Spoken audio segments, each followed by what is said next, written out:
कर्ज माफी को लेकर बीजेपी राज्य में हुआ इतना बड़ा घोटाला, कहा अशोक गहलोत ने। और घोटाले आ सकते हैं सामने, बदले की भावना से काम नहीं करती कांग्रेस। राजस्थान के डूंगरपुर जिले में कर्ज माफी के नाम पर एक घोटाला सामने आया है। पूर्ववर्ती वसुंधरा सरकार ने साल 2018 में सहकारी बैंकों से लिया गया 50,000 रुपए तक का लोन माफ कर दिया था। जब इस लोन माफ हुए किसानों की लिस्ट आई, उसमें कई सारे नाम तो ऐसे किसानों के थे जिन्होंने कभी लोन लिया ही नहीं था। मामला डूंगरपुर जिले के सगवाड़ा तहसील में गोवाड़ी पंचायत के सहकारी लैंपस बैंक का है। लेकिन इस घोटाले का अशोक गहलोत सरकार की कर्ज माफी योजना से कोई लेना देना नहीं है। अशोक गहलोत ने कर्ज माफी का ऐलान तो कर दिया था, लेकिन अभी ये योजना जमीन पर नहीं उतरी है। कर्ज माफी की योजना बनाने के लिए कैबिनेट कमेटी बनाई गई है, जो तय करेगी कि सरकार किस तरह कर्ज माफ करेगी। फिलहाल ये पूरा मामला पूर्ववर्ती भाजपा सरकार से जुड़ा हुआ है। सीएम अशोक गहलोत ने भी इस घोटाले पर बयान दिया। उन्होंने कहा कि कर्ज माफी को लेकर बीजेपी के राज्य में इतना बड़ा घोटाला हुआ है, ये तो एक घोटाला खुला है। हो सकता है और भी ऐसे घोटाले सामने आए। किसानों के नाम पे कल एक घोटाले की खबर सामने आई। 1700 किसानों के साथ घोटाले का मामला डूंगरपुर में आया। कांग्रेस रिजिम में हो, जबकि अभी तो कुछ स्टार्ट ही नहीं हुआ। ये शिकायत तो हमारी है कि बीजेपी राज में इतना बड़ा घोटाला हुआ है। ये तो एक खुला है, हो सकता है कि ऐसे घोटाला और सामने आए। मीडिया के जिस चैनल ने बात चलाई है, उसको भी जिम्मेवारी का एहसास होना चाहिए कि भाई जो सरकार हमारी बनी है, लोन हमने दिए ही नहीं हैं। जिस गवर्नमेंट ने लोन दिए हैं उसके ऊपर आरोप है कि फर्जी लोग जो विदेश में बैठे हुए हैं, उन्होंने लोन उठा भी लिए, चले भी गए और उनके लोन माफ भी हो गए। तो ये तो आरोप उन पर लगता है। चैनल चला रहा है कांग्रेस का, सरकार बनते स्कैम हो गया। दुर्भाग्यपूर्ण बात है। सर वही दूसरी तरफ ये कहा जा रहा है कि सरकार भामन शाह का नाम भी चेंज करने वाली है।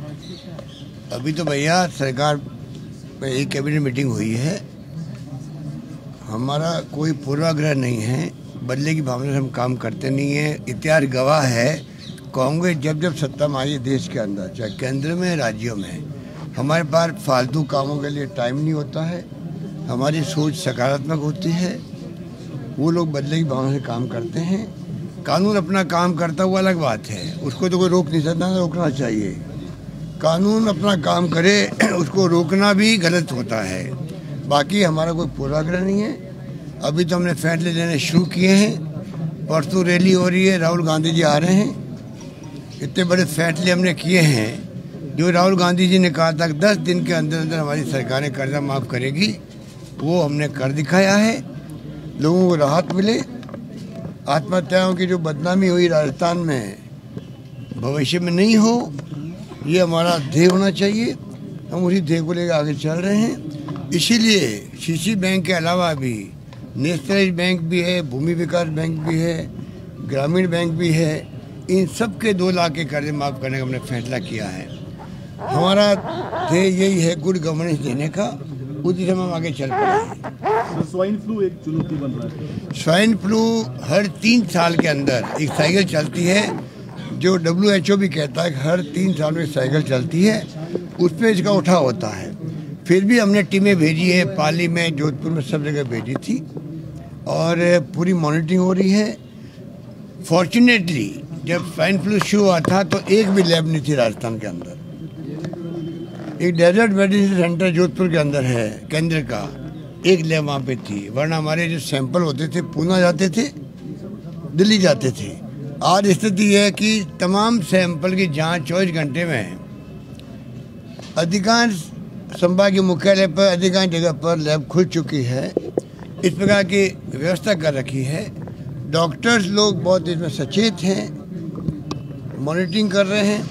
फिर भी केसेस बढ़ रहे हैं, ये मैं स्वीकार करता हूँ। और जब तक जनता साथ नहीं देगी इसमें, जब तक खाली डॉक्टर कुछ नहीं कर पाएंगे। इसमें अवेयरनेस का बहुत बड़ा मुद्दा होता है कि जनता को खुद को चाहिए, आम जनता को भी, आम व्यक्ति को भी, जैसे ही उसको सिम्टम्स मिले सर्दी के जुकाम के, उसको चाहिए इमीडिएटली डॉक्टर को दिखाए। सिंपल दवा होती है टैमीफ्लू लेने की, बाजार में मिलती है, फ्री मिलती है सरकारी अस्पतालों के अंदर। वो अगर शुरू कर दे तो उसके बाद में कुछ भी नहीं बिगड़ने वाला है। मुझे खुद को स्वाइन फ्लू हुआ था, मैंने टाइम पे टैमीफ्लू ली, आराम से 5 दिन निकले और मैं बिल्कुल ठीक हो गया। मैं खुद अपना उदाहरण इसलिए दे रहा हूँ कि आज समझना चाहिए बीजेपी के राज में लापरवाही से सरकारी व्यवस्था कोई थी नहीं, उनके एमएलए तक की डेथ हो गई थी। इसलिए हमारी सरकार में बहुत मॉनिटरिंग अच्छी हो रही है और कोई शिकायत नहीं रहेगी जनता की तरफ से।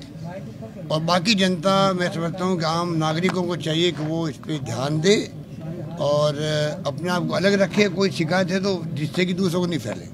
सर, ये मीसा बंदियों को लेकर पिछली सरकार ने कई लोगों के नाम जोड़ दिए थे अपना वोट बैंक मजबूत करने के लिए, क्या सरकार इस पर विचार कर रही है? अभी कैबिनेट मीटिंग जब होगी तब सबकी राय से फैसले होंगे। अभी मैं कोई कमेंट नहीं करना चाहता। सर, राहुल गांधी जी के दौरे के लिए तैयारी क्या लगभग पूरी हो चुकी है? कितनी लोगों की आशंका जताई जा रही है? किसान कितने आएंगे? और हमारे प्रदेश अध्यक्ष जी कल जाके आए हैं साइट पर, तैयारी पूरी चल रही है। आज हम लोग वापस जाएंगे, साइट पे जाएंगे, तैयारी को जायजा लेंगे। लोगों में भारी उत्साह है, राजस्थान भर में किसानों में भारी उत्साह है। किसानों को लगता है कि हमारी अपनी गवर्नमेंट आई है जो किसानों के हितैषी गवर्नमेंट है और मैं उम्मीद करता हूं कि बहुत भारी संख्या में किसान आएंगे और रैली बहुत कामयाब होगी। ये मेरा कहना है। संगठन का, सरकार का सर, लोकसभा चुनाव को लेकर जिस तरह मान के चल रहे हैं कि इस बार सरकार कैसा प्रदर्शन रहे, क्योंकि लोगों का मानना है कि कहीं ना कहीं बीजेपी पूरी तैयारी से मैदान में उतर रही है और अभी से तैयारी कर रही है। बीजेपी के पास खाली धनबल है, उनके पास नैतिक बल नहीं है। क्योंकि 5 साल तक जो लफड़ी की गई है, 5 साल तक जो कुशासन हुआ राजस्थान के अंदर, 5 साल जो मोदी जी के झूठे वादे हुए थे, ब्लैक मनी लेके आएंगे, 1 रुपये लेके नहीं आए हैं, इनका जवाब है उनके पास में। 2 करोड़ लोगों को रोजगार देंगे, प्रतिवर्ष दिया रोजगार उन्होंने। महंगाई कम कर देंगे, महंगाई कम की क्या? लहसुन भी, प्याज भी सब सड़कों पे जा रहा है। किसानों की आमदनी बढ़ी नहीं है, एक भी वादा उनका पूरा नहीं हुआ है। जब कुछ उपलब्धि है ही नहीं तो ध्यान डाइवर्ट करने के लिए कभी राहुल गांधी बातें करते हैं, जवाब देते बनता नहीं उनका, ना रेफेल पे बनता है ना करप्शन में बनता है। तो ये उनकी पोल खुल चुकी है और कोई आश्चर्य नहीं, अगले चुनाव में कांग्रेस के पक्ष में भारी माहौल बने। यूपीए गवर्नमेंट आना निश्चित है और जो महागठबंधन हो रहा है वो बहुत शानदार तरीके से हो रहा है। बहुत अच्छी मीटिंग हो रही है, एक मीटिंग हो चुकी है। सबका संकल्प है कि जो एनडीए गवर्नमेंट है, जिनका रवैया जो है, विशेष रूप से 2 लोग राज कर रहे हैं, मोदी जी और अमित शाह जी। बीजेपी का राज में नहीं है देश के अंदर। आज बीजेपी के खुद के लोग इस बात को मानने लगे हैं। गडकरी जी की जो आवाज़ बदली है उससे संकेत मिलता है कि आने वाले वक्त में बीजेपी में बिखरा होगा।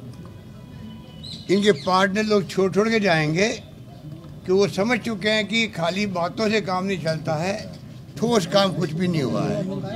और घृणा का माहौल, जो राहुल गांधी बार बार कहते हैं, घृणा का माहौल, नफरत का, संवेदनहीनता का माहौल नहीं होना चाहिए देश के अंदर, जो आज है। आज हर व्यक्ति असुरक्षा की भावना से ग्रसित है। सीबीआई का, ईडी का, इनकम टैक्स का, सब एजेंसियों का मिसयूज हो रहा है, देख रहे हो आप लोग। आज सामने आ रहा हर स्टेट के अंदर क्या हो रहा है। इतने में इनकी पोल खुल चुकी है और आप देखेंगे कि कांग्रेस पक्ष में हवा